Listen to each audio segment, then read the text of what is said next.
Welcome to the Nerd Party. Let the filibustering begin. Welcome to Nerd Party.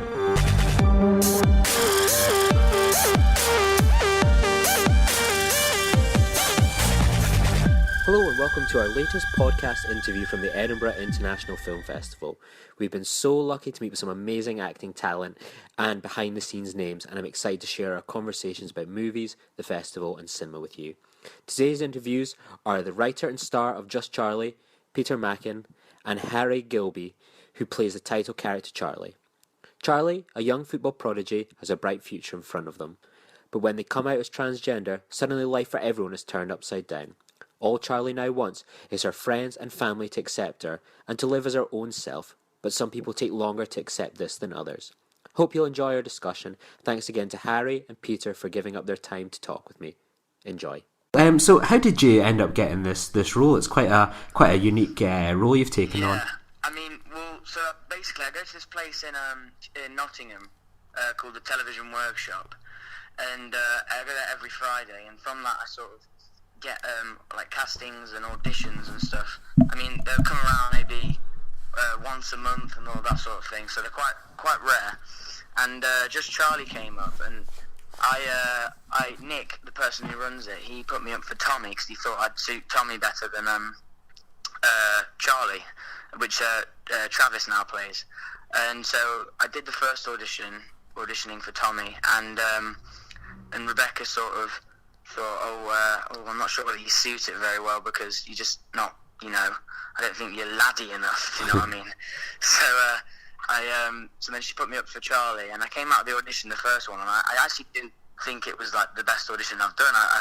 If I'm being honest, I thought, I said to my mum, they put me up for Charlie, that's quite a hard role, because it is, isn't it? I was 13 at the time, so it was quite tricky, but then there was three more auditions. So there was one where we did a bit of script work and working with Tommy, and that was sort of to get like the friendship and the chemistry between the two.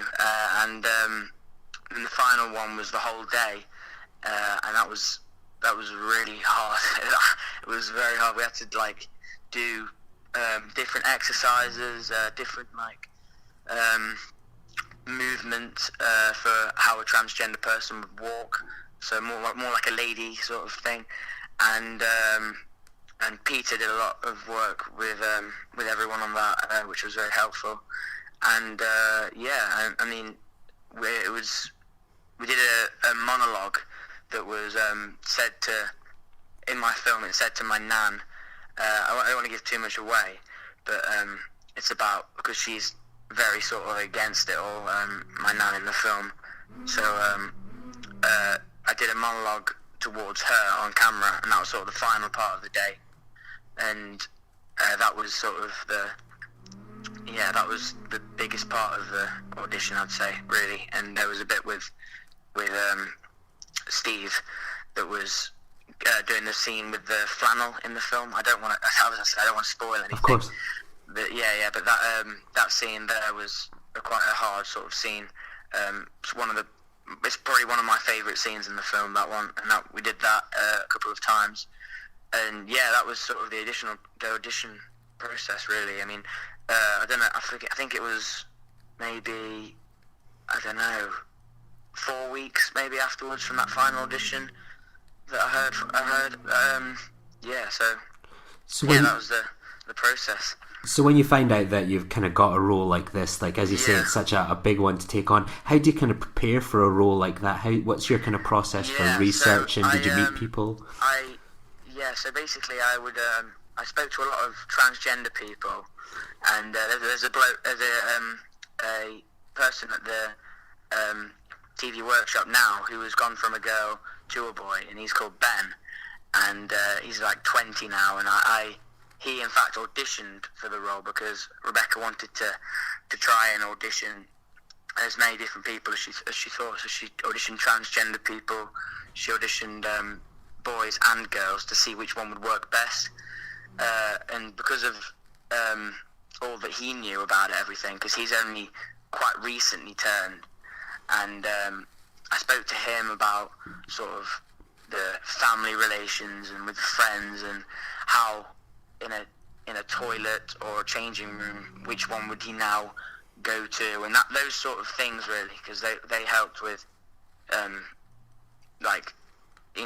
with understanding what to do when there was a scene in the film. So all the sort of stuff that related to the film was helpful. And I watched a lot of Channel 4 documentaries, because they recently did a lot on teen trans kids, and a lot of they helped quite a bit as well. So there was listening to their sort of problems on TV and all that was all very helpful. And the internet, that obviously I read a lot of articles on the internet about people who are transitioning. So that was the sort of information I got from it, I guess. Yeah. Does it feel quite daunting when you see so much of these when you're watching these documentaries? Because I have watched them myself. The Channel 4 series was great, and there's like the Louis Theroux documentary. Do you feel like there's this huge pressure where you're thinking, this is such a sensitive subject, and kind of threading that needle? It's so difficult. I don't know. It's just so difficult for like the people who are transitioning, like all the prejudices and like lack of knowledge there is about it all, I think, and because they just get so much verbal abuse, and like I just feel it's obviously not very good for them, and people don't understand the differences between like your transsexual, transgender, and transvestite. So I think it's sort of, I think that needs to be sort of learned more, because there aren't many people, I think, because particularly my friends, like when I said, I'm playing a transgender role, they thought, what, transgender? I don't really know what that is. Like, they know what transvestite is, because there's things like RuPaul Drag Race on Netflix and those sort of things. So they know about all of that, but they didn't really know a lot about transgender. And I said it's all not a thing of sort of, it's all in the mind, if you know what I mean. It's different. Like, you're feeling you want to be a girl rather than just dressing up as one just because you want to feel like it's more, you are a girl, or a boy in different case. So yeah. What was it like to be, like, this is your first film, isn't it? What was it like to be on like a film set? Was it everything you expected, and was there any sort of challenges, excitement that came with it? Yeah, I mean, because I did I had a small role in an ITV series called Jericho, and that really was very different to doing Just Charlie, because I think with Just Charlie there was so much more freedom, and Rebecca, just like I thought she was amazing, because she lets you at first do what you think would be right for that scene, and then she'd let you do it, and then after, if she thought it wasn't right or you want to change it, she'd say. But it's sort of, she gives you the freedom to do what you think works best. And as well, I think I just like love all the cameras and all the equipment. It's just so cool to look at, because they're all like these huge big cameras, like these Arri ones. They're like, I find it quite interesting speaking to Carl, the DOP, and just sort of learning about all that side of things as well, because I find that really interesting, and as well.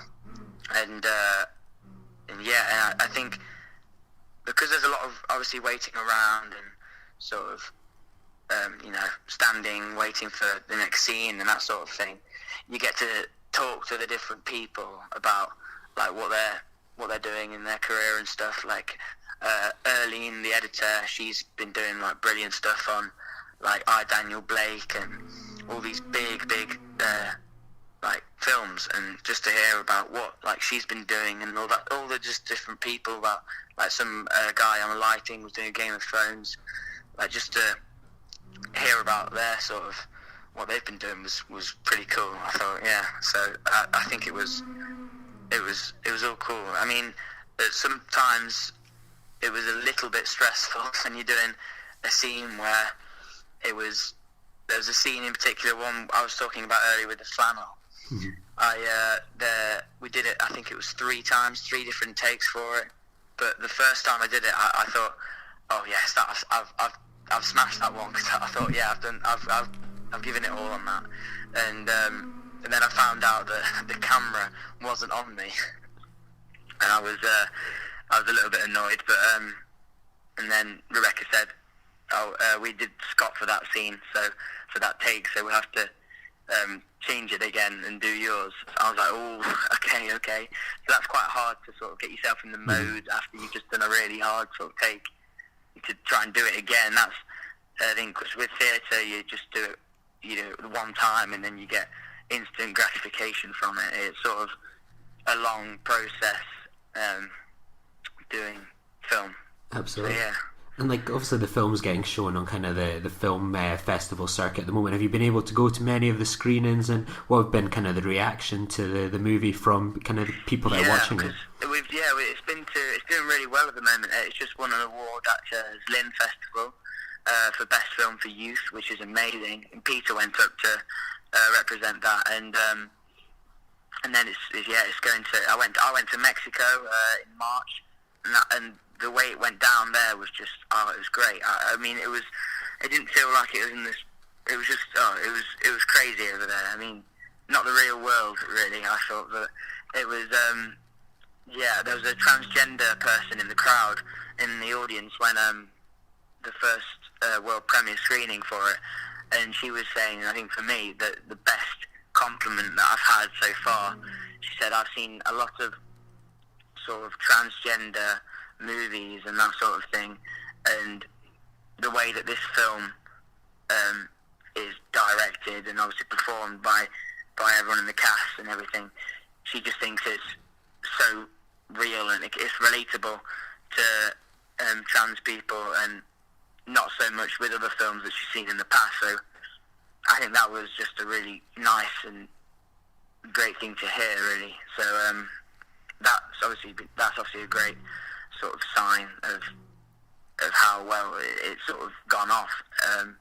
But there was another woman, this was at the cast and crew screening actually in Nottingham, when we had it in Nottingham. It was a few weeks ago, and she works for Mermaid, which is like a company who support trans people, and she came up to me at the end, and she just started crying, because obviously she knows what it's like for these kids, because she's working with so many kids who are facing with all these problems, and to see her cry from watching the film, I think that was not obviously brilliant, because I don't want anyone to be crying, but it's for her to, I think that's a really cool sort of a nice thing.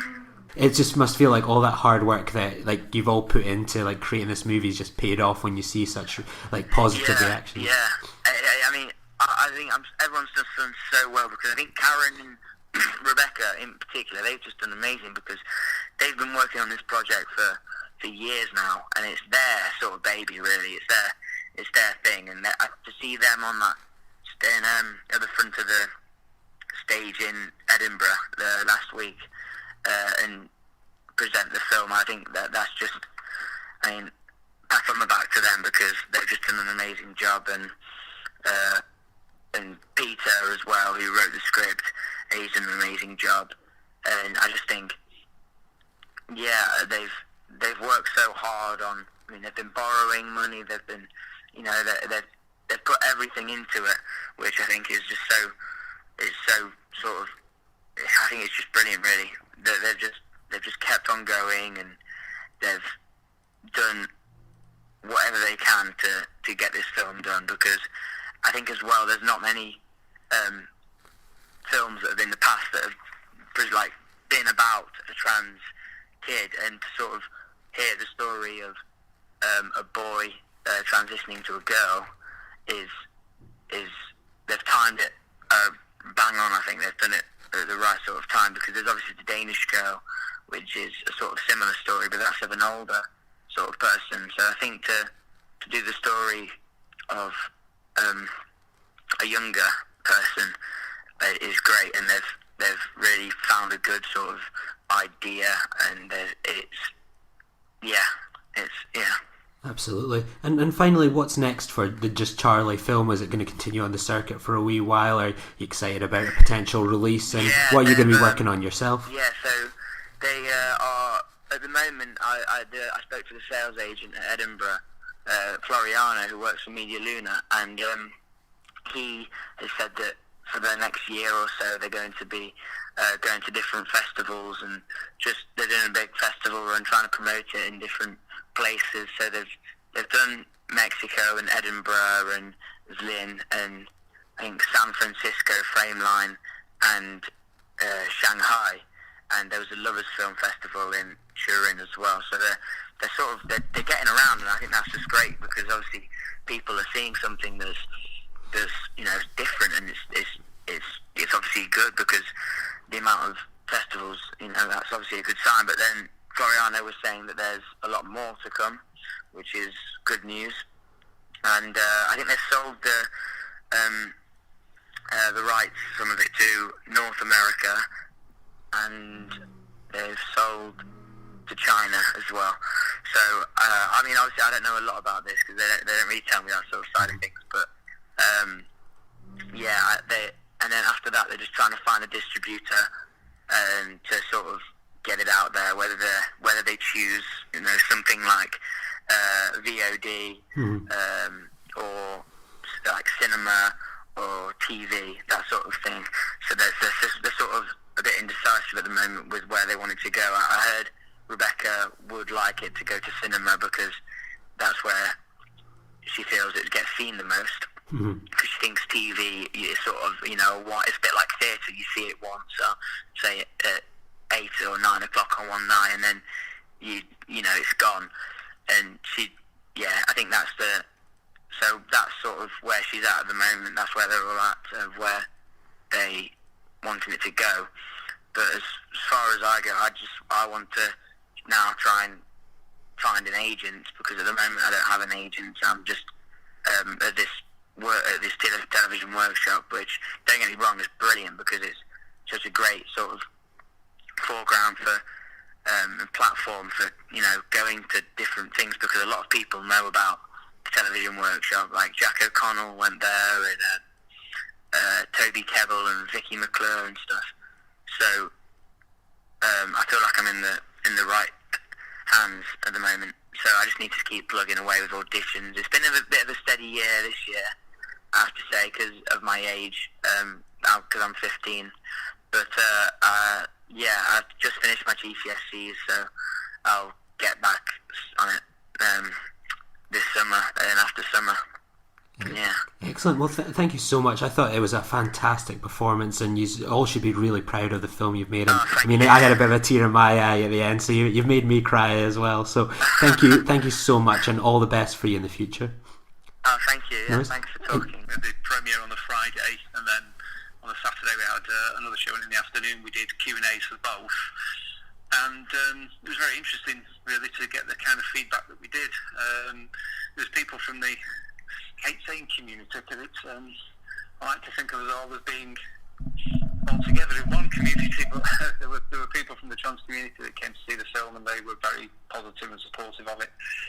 So that was obviously nice to get that kind of positive feedback. But I would argue that, just Charlie's not, although it centres around the issue of transgender, it's not actually really a film purely about transgender. It's about a great many other things as well. Yeah, absolutely. So what was the genesis for writing this script? Was it an idea of about maybe making a movie about a transgender kid, or about a family torn apart? How did you kind of get involved in the writing process, and what kick-started it? Right, so it's a very long tale, and I'll try and keep it as succinct as possible. So Rebecca, the director, and myself ran a theatre company from 97 till about 2004, something like that. And what happened was one of the ideas that happened that actually in a way kick-started the idea of running a theatre company was when we kind of both had drama school. We used to being resting actors. We used to watch a lot of daytime television, and there was an episode of Kilroy on that was kind of discussing the whole kind of issue of gender dysphoria and transgender, and we watched it and just found it fascinating. And then bizarrely there was a series of like kind of documentaries and things that were on afterwards, and we just said, well, you know, this is such a fascinating subject, why is nobody kind of talking about it? So then fast forward a few months, and we kind of moved to another area, set up a theatre company, and we were wondering what the first thing was that we were going to make, and that was, in a way, that was, we immediately jumped on that idea. So I, in kind of like tail end of 96, beginning of 97, started researching for this idea, for this play, and I managed to meet a couple of people who were transgender. They were completely transitioned, and they'd started their transition quite late in their life, which at the time seemed to be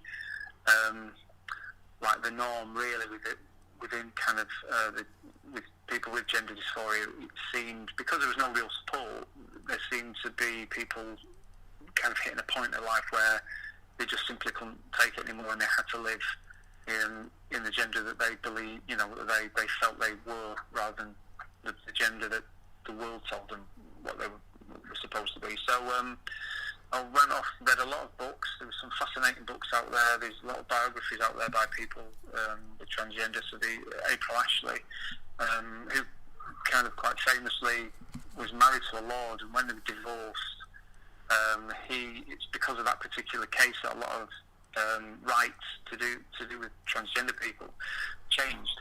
So he argued that because April was born male, that their marriage was null and void, and the kind of judge found favour in that, and then that kind of just set off a whole series of events with regards to the legality of transgender people's kind of identity and what their official identity was compared to what their kind of actual identity was.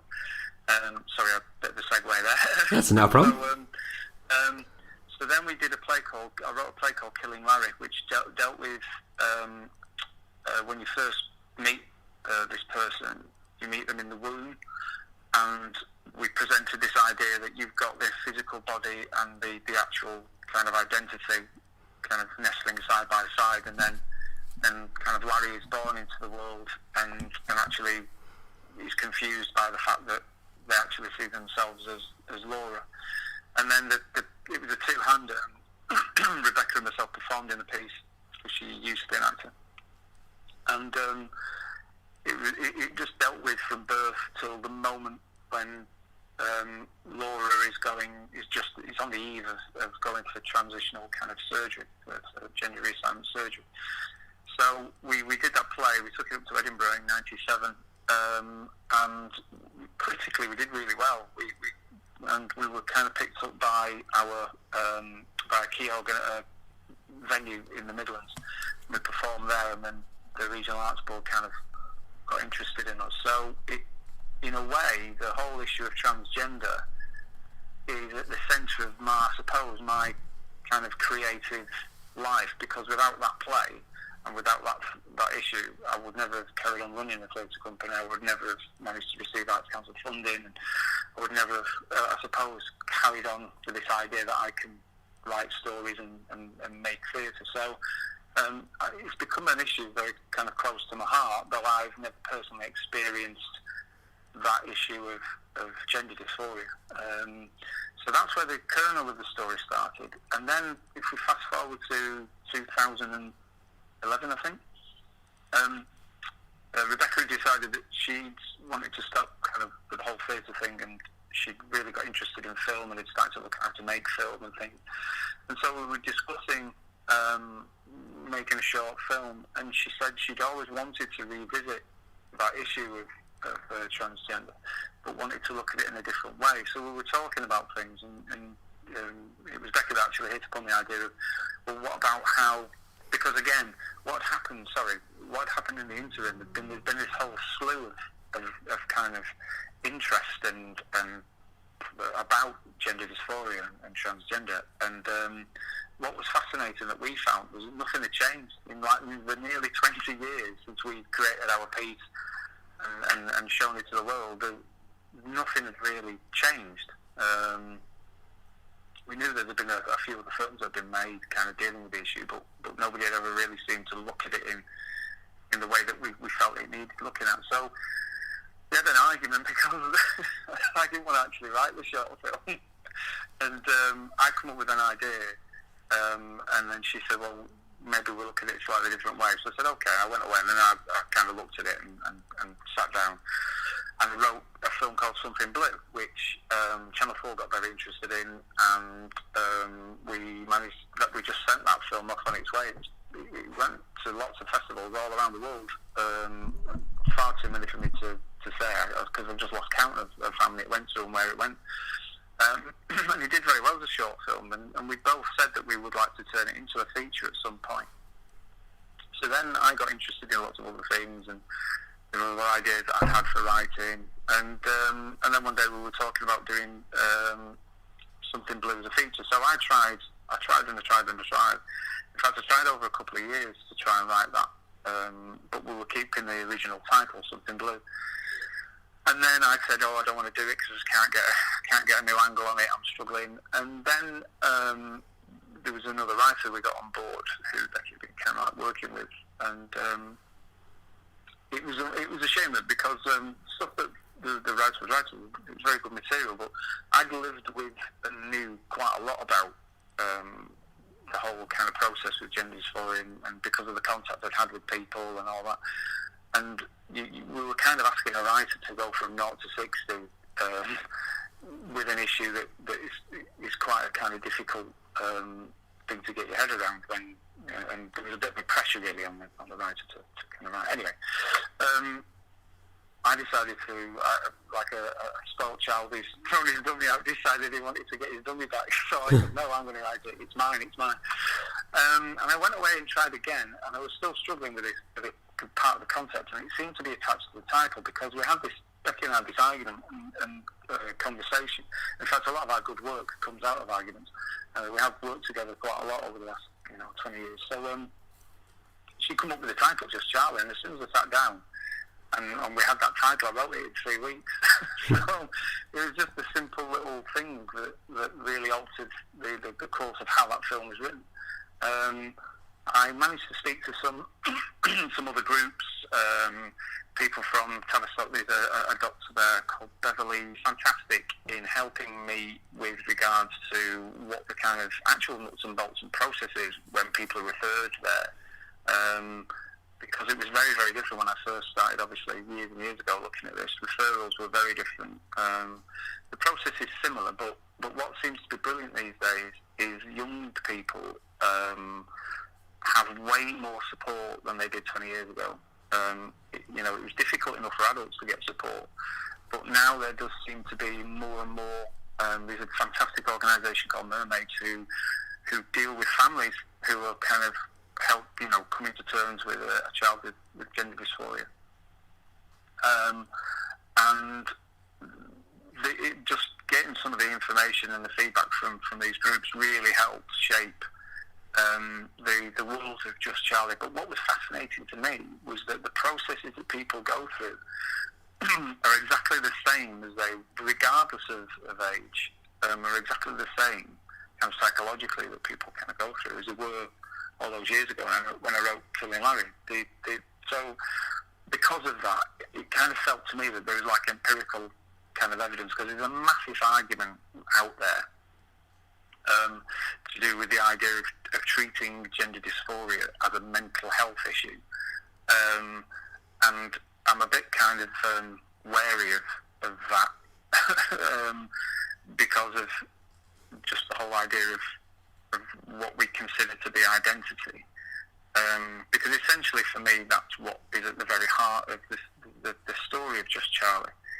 It's a story about identity, and we all struggle to find our way in this world in the way we want the world to view us. And I don't care how certain you are of yourselves, even if we want to go into stereotypes, you can take the manliest man and the womanliest woman, and they will have gone through a whole series of questions and answers which will have been an internal dialogue with them, and they will have come up with this idea of who they are and who they want to present to the world. And when that's challenged, it will affect them. And what the story of Just Charlie, I think, does. It crystallises that whole kind of journey in such a powerful way, really. And that's why I think it's a film for anybody to watch. It's not just about the rights of a person that's transgender. It's actually, the story's kind of bigger than that. Absolutely. Which I think is a very long way of answering your question. Yeah, no, that's excellent. And what was it? Was it a challenge for yourself as a writer to get into kind of that mindset of being like a young, boy, and kind of a boy that kind of has this gender dysphoria? Was that a challenge for you to kind of get into that, or does all your research, going to these meetings, does that make it a much easier process for you? Research really does help. What I find with research, anything that I've ever written where I've had to research quite a lot, tends to give you the I suppose the kind of facts that you can hang your story on. With regards to the kind of empathising with characters when you're creating them, I don't know really. I think that anybody out there that writes that is a teller of stories has that kind of ability to make that they jump in imagination to place themselves in that other person's kind of experiences, and definitely having been an actor certainly helps, because I think most actors are storytellers, and we want to tell other people's stories. That's why we get out on stage and pretend to be other people. So I think it wasn't so much of it. I didn't find it difficult. I think where I found it difficult sometimes was actual kind of, when you're writing the dialogue and you're writing it between young people. I know how I used to speak when I was young, but the way kind of youth language develops, they pick up their own slang and they create their own slang. That I kind of found a little bit difficult. So I just tried to kind of listen. I've worked a lot with youth over the years, so I'd like to think that I'm fairly current in how most youth speak. But anybody who reckons they're an expert in that is deluded, because it changes on a daily basis. So I think for me it was more the constructing of the dialogue between the younger characters. But the actual placing myself in their experience, I didn't find difficult, because I don't find that difficult anyway. I think that's something that helps me as a writer is that kind of having that empathetic view, and being a parent. Because obviously Just Charlie deals a lot with how the parents experience this kind of event that happens in their household. So being a parent, it was very easy to put myself in that position. And I would also say that I kind of quite like going through the emotional processes that you either assume or understand because of the research that you do. Placing yourself into the position where somebody's sort of like screaming to the world, this is how I am, and you're saying it to the people that you love the most, your parents in this particular instance. Because in the world of Just Charlie, he's got very, very supportive parents. When Charlie, starts out, when we meet Charlie as the boy, you can see quite obviously this is a very close and loving family.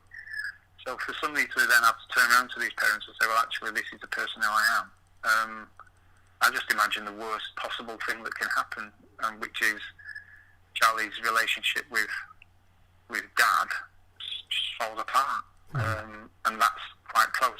And I've got a very close relationship with my father, and the times where I've thought that I've disappointed both my parents, or my father in particular, that you just go down that road, and that's enough kind of emotional energy then to put it onto paper to try and give it a resemblance of truth.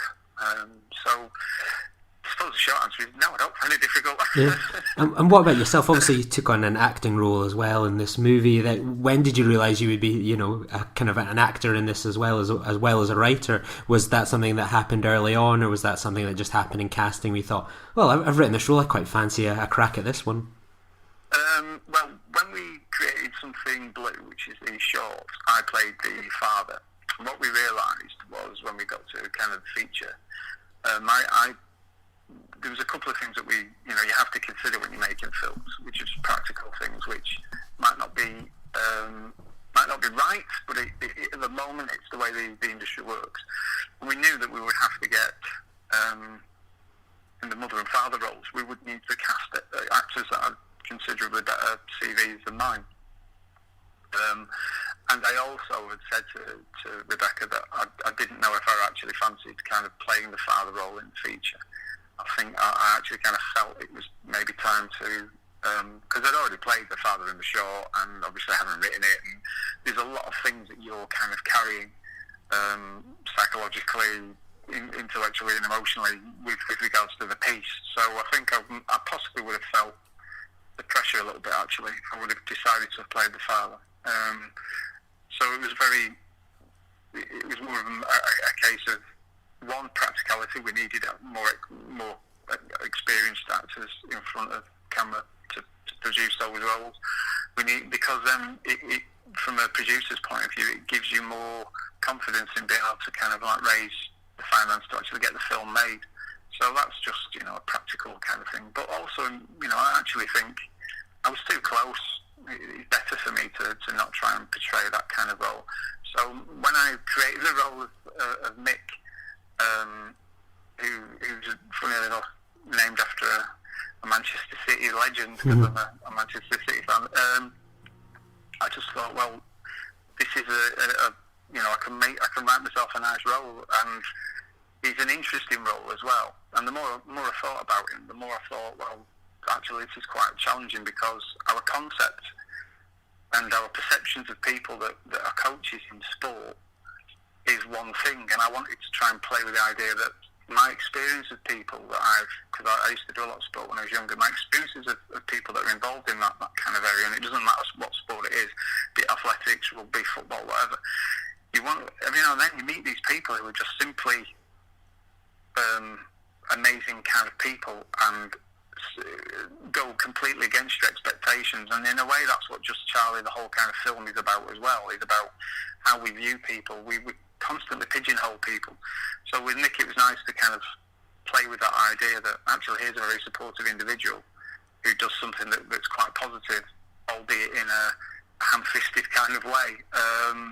And because most people, I think, want to help people. It doesn't matter what line of life you're in. But sometimes the way we go about doing it is kind of a little bit clumsy, but I think we have to recognise that I think most people do actually want to connect with other people and help when they see somebody, in trouble. So it was a conscious decision to put myself in the film, but it wasn't kind of to try and give myself the one of the lead roles, because I just knew that practically that wasn't realistic, and actually I might not actually have been up to the job. So. And finally, what's next for Just Charlie and yourself? Is it kind of more festival circuit stuff before a big release, and are you working on any exciting projects at the moment? With regards to Just Charlie, our sales agent is busy working away, getting the film kind of out there. So I tend to pick up information on that kind of side of things as and when we kind of get it from our sales agent. I'm not sure. I know that we want, they are working very hard to get a UK release, which hopefully will happen. As regards other festivals around the world, it's before it went to Edinburgh, it went to Turin. It was in, or it is in, Shanghai. I can't remember when the dates are for that. And I think it's about to go to San Francisco, or San Francisco has actually kind of started. So still bubbling along. There may be a couple of other festivals in the future that we're kind of looking at in the not too distant future, because what we're very keen on now is we want as many people as possible to see Just Charlie, because obviously we believe in the film and it's a good film. So that's the main aim. But the people that are guiding us are the more people with the experience. So Media Luna, our sales agent, are very much kind of in charge of that. And with regards to exciting projects for me, I've got an idea for a feature, and I think I'm going to write it as a short first, because I'd like to I would like to at some point step behind the camera and direct something. So I'm looking at that at the moment. There's another feature as well that I'm looking at working with Rebecca on. She's got this quite kind of strong and solid idea, so I'm going to be looking at that. And I also, since I relocated, I now live in Manchester. I've kind of gone back to wanting to make kind of pieces of theatre, so I'm involved in a couple of kind of things that hopefully will see the light of day in sometime next year with a bit of luck. So there's lots of kind of things in the offing. I've got a piece of theatre that I want to write and I want to create, but I've got to go through some research and development first. So yeah, it's all about making things and creating things. But if there's anybody out there that sees Just Charlie and likes my performance, I'm still available as an actor as well. So, excellent. Any work would be great. Well, thank you so much for coming on today. I really appreciate it. And yeah, Just Charlie is a fantastic movie, and hopefully people continue to go see it, because it really is a fantastic movie. It's well acted, well written, and I think it's definitely a unique piece of cinema. So well done to everyone involved. Thank you very much indeed. Join the revolution. Join the Nerd Party. Welcome to Nerd Party.